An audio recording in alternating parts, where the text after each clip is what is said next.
18,177 ಕೋಟಿ ರೂಪಾಯಿ ಪರಿಹಾರಕ್ಕೆ ಸಿದ್ದು ಮನವಿ. ಪರಿಹಾರ ಕೊಟ್ಟಿಲ್ಲ ಅಂದ್ರೆ ಬಿಜೆಪಿಗೆ ಸಂಕಷ್ಟ ಗ್ಯಾರಂಟಿ. ಮೋದಿಗೆ ಸಿದ್ದು ಕೊಟ್ಟ ಮನವಿಯಲ್ಲೇನಿದೆ?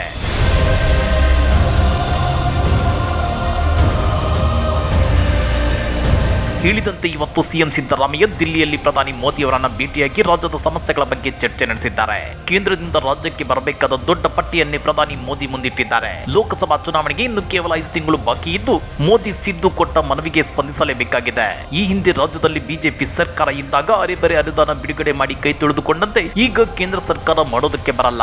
ಹಾಗೇನಾದ್ರೂ ಮಾಡಿದ್ರೆ ಕರ್ನಾಟಕದಲ್ಲಿ ಮೋದಿ ವಿರೋಧಿ ಅಲೆ ಏಳೋದು ಗ್ಯಾರಂಟಿ. ಕಳೆದ ಸಲ ಬಿಜೆಪಿಗೆ 25 ಎಂಪಿ ಸೀಟು ಗೆಲ್ಲಿಸಿಕೊಟ್ಟಿದ್ದ ಕರ್ನಾಟಕದ ಜನ 2024ರಲ್ಲಿ ಬಿಜೆಪಿಗೆ ಬುದ್ಧಿ ಕಲಿಸೋದು ಕೂಡ ಗ್ಯಾರಂಟಿ. ಹಾಗಾದ್ರೆ ಪ್ರಧಾನಿ ಮೋದಿ ಅವರಿಗೆ ಸಿಎಂ ಸಿದ್ದರಾಮಯ್ಯ ಸಲ್ಲಿಸಿರುವ ಮನವಿ ಪತ್ರದಲ್ಲಿ ಏನಿದೆ ಗೊತ್ತಾ? ಅದನ್ನ ಡೀಟೇಲ್ ಆಗಿ ತೋರಿಸ್ತೀವಿ. ಆದ್ರೆ ಅದಕ್ಕಿಂತ ಮೊದಲು ಹಲೋ ಕನ್ನಡ ಯೂಟ್ಯೂಬ್ ಚಾನಲ್ ಅನ್ನು ಸಬ್ಸ್ಕ್ರೈಬ್ ಮಾಡ್ಕೊಳ್ಳಿ. ಹಾಗೇನೇ ಪಕ್ಕದಲ್ಲಿರೋ ಬೆಲ್ ಬಟನ್ ಅನ್ನು ಪ್ರೆಸ್ ಮಾಡಿ.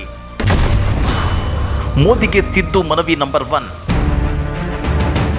ಸಿಎಂ ಸಿದ್ದರಾಮಯ್ಯ ಇವತ್ತು ದಿಲ್ಲಿಯಲ್ಲಿ ಪ್ರಧಾನಿ ಮೋದಿ ಅವರನ್ನ ಭೇಟಿಯಾಗಿ ರಾಜ್ಯದ ಬರ ಪರಿಸ್ಥಿತಿಯ ಕುರಿತು ವಿವರಿಸಿ ಶೀಘ್ರವೇ 18,177 ಕೋಟಿ ರೂಪಾಯಿ ಪರಿಹಾರ ಬಿಡುಗಡೆ ಮಾಡುವಂತೆ ಮನವಿ ಮಾಡಿದ್ದಾರೆ. ಇದರಲ್ಲಿ 4,663 ಕೋಟಿ ರೂಪಾಯಿ ಇನ್ಪುಟ್ ಸಬ್ಸಿಡಿ, 12,577 ಕೋಟಿ ರೂಪಾಯಿ ತುರ್ತು ಪರಿಹಾರ, 566 ಕೋಟಿ ರೂಪಾಯಿ ಕುಡಿಯುವ ನೀರಿಗಾಗಿ ಹಾಗೂ 363 ಕೋಟಿ ರೂಪಾಯಿ ಜಾನುವಾರುಗಳ ಸಂರಕ್ಷಣೆಗಾಗಿ ಒದಗಿಸುವಂತೆ ಕೋರಲಾಗಿದೆ. ಮೋದಿಗೆ ಸಿದ್ದು ಮನವಿ ನಂಬರ್ 2.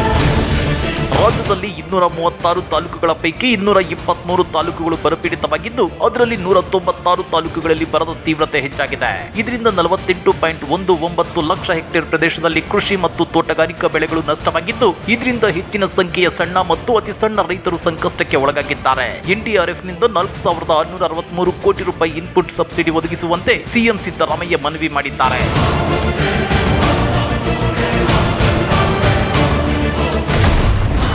ಮೋದಿಗೆ ಸಿದ್ದು ಮನವಿ ನಂಬರ್ 3.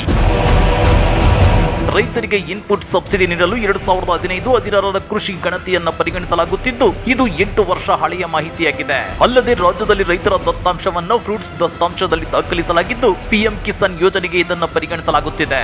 ಇದರನ್ವಯ ರಾಜ್ಯದಲ್ಲಿ 83 ಲಕ್ಷ ಜನ ಸಣ್ಣ ಮತ್ತು ಅತಿ ಸಣ್ಣ ರೈತರಿದ್ದು ಪರಿಹಾರ ವಿತರಣೆಗೆ ಈ ದತ್ತಾಂಶವನ್ನ ಪರಿಗಣಿಸುವಂತೆ ಮನವಿ ಮಾಡಿದ್ದೇನೆ. ಜೊತೆಗೆ ಮಹಾತ್ಮ ಗಾಂಧಿ ರಾಷ್ಟ್ರೀಯ ಉದ್ಯೋಗ ಖಾತ್ರಿ ಯೋಜನೆಯಡಿ ಬರಪೀಡಿತ ತಾಲೂಕುಗಳಲ್ಲಿ ಉದ್ಯೋಗದ ದಿನಗಳನ್ನು 100ರಿಂದ 150 ದಿನಗಳಿಗೆ ಹೆಚ್ಚಿಸುವಂತೆ ಆಗ್ರಹಿಸಿರುವುದಾಗಿ ತಿಳಿಸಿದ್ದಾರೆ. ಮೋದಿಗೆ ಸಿದ್ದು ಮನವಿ ನಂಬರ್ 4. ಬರ ಪರಿಹಾರಕ್ಕಾಗಿ ರಾಜ್ಯದ ಮೊದಲ ಪ್ರಸ್ತಾವನೆಯನ್ನ ಕೇಂದ್ರ ಕೃಷಿ ಸಚಿವಾಲಯಕ್ಕೆ ದಿನಾಂಕ 22/9/2023ರಂದು ಸಲ್ಲಿಸಲಾಗಿತ್ತು. ಭಾರತ ಸರ್ಕಾರದ ಬರ ಅಧ್ಯಯನ ತಂಡವು ಅಕ್ಟೋಬರ್ ತಿಂಗಳ 4ರಿಂದ 9ರ ನಡುವೆ ಭೇಟಿ ನೀಡಿ ವರದಿಯನ್ನು ಸಲ್ಲಿಸಿದೆ. ಅದರ ನಂತರ ಇನ್ನು 21 ತಾಲೂಕುಗಳನ್ನು ಬರಪೀಡಿತ ಎಂದು ಘೋಷಿಸಲಾಯಿತು. ಆದ್ದರಿಂದ ಅಕ್ಟೋಬರ್ 20ರಂದು ಕೇಂದ್ರ ಕೃಷಿ ಸಚಿವಾಲಯಕ್ಕೆ ಎನ್ಡಿಆರ್ಎಫ್ ನಡಿ 17,901 ಕೋಟಿ ರೂಪಾಯಿ ಪರಿಹಾರ ಒದಗಿಸುವಂತೆ ಪ್ರಸ್ತಾವನೆ ಸಲ್ಲಿಸಲಾಗಿತ್ತು. ಇದರಲ್ಲಿ ತುರ್ತು ಪರಿಹಾರದ 12,577 ಕೋಟಿ ರೂಪಾಯಿ ಮೊತ್ತವೂ ಸೇರಿದೆ. ನವೆಂಬರ್ 4ರಂದು ಹೆಚ್ಚುವರಿಯಾಗಿ 7 ತಾಲೂಕುಗಳನ್ನು ಬರಪೀಡಿತ ಎಂದು ಘೋಷಿಸಲಾಯಿತು.